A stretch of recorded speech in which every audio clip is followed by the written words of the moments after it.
Still looking for that first bracelet. All right, back up to table 2. The blinds now at 8 and 16,000 and a 2,000 chip ante still. Keith Hawkins lays down Jack 8. Now Jason Mercier. King 10 offsuit. Seems like every time we look up, Jason is in a hand, and every time we look up again, he's knocking somebody off. King 10, he raises to 39,000. Sar Wilf with Ace King. Wilf sold his tech company for $169 million, so he can dress as well as he wants. Wilf facing another raise from his chip leader nemesis to his right. This time the raise to 39,000, and Wilf calls. You know, it's not like I'm asking people to wear a coat and tie at the table. Just get something nice from, like, Banana Republic. All right, the rest of the table folds, and so the two big stacks will butt heads again. The man in white against the man in black again. Wilf with the advantage with that ace-king. The flop is Jack, Deuce, 5, couple of hearts that misses both. Wilf extends his lead after the flop. Mercier first to act. And the big stack will put his armament to work. He makes it 48,000. Well, Mercier is dominated, but he's trying to dominate this table and muscle up again. Well, looks like this time Wilf will not wilt away. And Wilf does make the call. So these two will see a turn card. Wilf ahead. Turn card is a queen, both with straight draws. Mercier is open-ended. Wilf with a draw to Broadway. Yeah, that card makes it easier for Mercier to posture again if he wants to, because he's drawn to the nuts now. And he does come out firing, Norman, 107,000. Wilf's got to think the queen is yet another card that could have paired Mercier's hand. Wilf called pre-flop, called post-flop.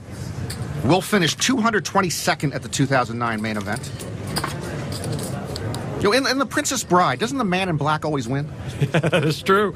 And the man in black comes alive here with a raise to 250,000. Yeah, this time he raises into the face of that big stack. Now Mercier. All in. And Jason will put Wilf all in. Wow, that's showing some moxie. Boy, Mercier is merciless. They're both trying to bluff each other off the hand, but Wilf now has run out of bullets to bluff. I mean, how can you call off all your chips here if you're Sar Wilf? Mercier with a brilliant 3-bet here.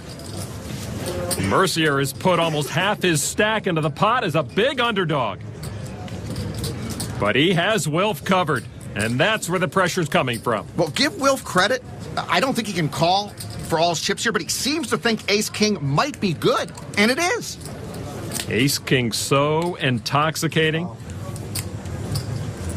He's frustrated. He's figuring out the pot, and he's figuring out the cause of his headache, Jason Mercier. Almost half his stack has gone into the pot, but if Wilf does fold, he'll still have 23, 24 big blinds left. Wilf does lay it down, and Mercier takes another pot from the amateur. It's a good thing Wilf sold off his company before he met Jason Mercier. Show one. You want to show one, just show it. Don't be shy. God, I want to so bad. But don't pretend you're going to show him one and then don't show it. That's really bad. No, I can't do it. I wanted to. You'll see it on TV. Sar Wilf could not bring himself to pull the champ. Interested to see who'll take the title in season 9. When you're handicapping heads-up matches, you can't go too wrong in picking the guy with more chips. He's always just a hand away from winning. Good point, well made. 6 deuce offsuit and a button raised from all to got makes it 200k. See? Loose. Mercier with 8-9 defends. Easy call. 6 deuce in bad shape for having live cards. The flop, ace 8-7 with 2 hearts. Mercier. Check second pair, all to got checks behind. Mercier improves to trips on the turn. He's got a lock on the hand. Max with no pair and no draw. Mercier now leads for 260,000. Yeah, Jason's leading here, hoping to get 2 streets of value. And Max is in real danger of ending up playing the board here. Those are the 100k chips. This is a raise to 700,000. Max is raising, hoping it'll buy him some extra fold equity, but no. Tough to get your opponent to fold when you're repping his hand.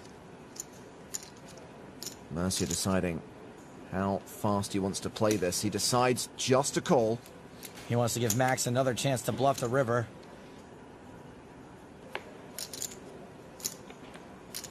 Inconsequential 10 on the river.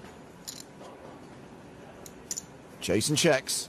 Brilliant check by Jason. He knows Max is going to bet here a lot more often than he's going to call. And when he does call, 8-9 won't always be good.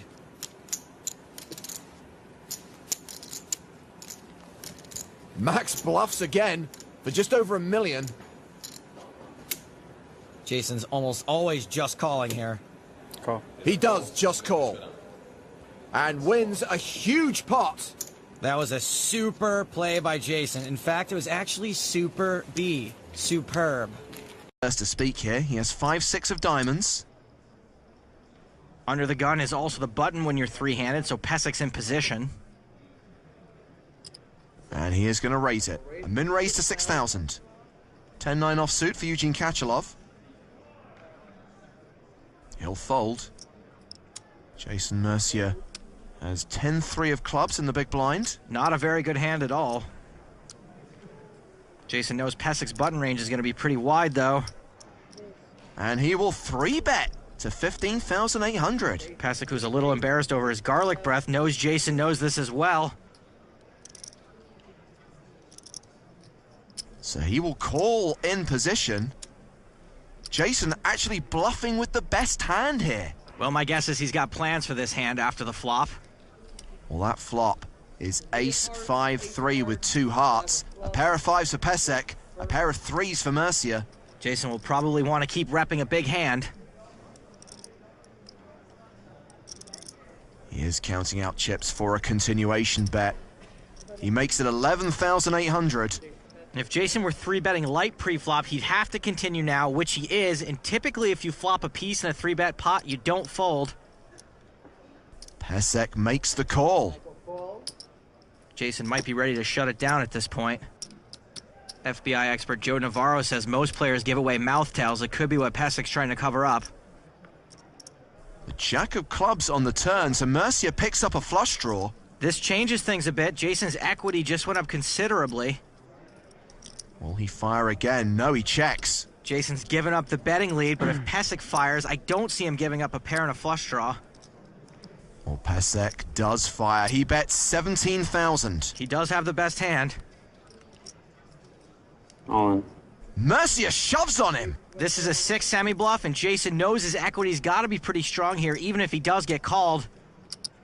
Pesek lays it down. Jason Mercier catches rivers sometimes, but this move was pure BA. As in Baracus, the man in the black van with the red stripe. Very similar. Wonder if Pesek's puking into that thing right now. His chip stack isn't all that healthy. While Mercier's side of the table is getting taken over by bounties. With William and Kate. Well, they are making the rounds like it's the royal wedding, but actually, Scott, they're a duke and duchess, not a king and a queen. Mercier raises to 1,200 with Quing. Bob Voulgaris, Jack 6, folds. 9-5, Kachalov out.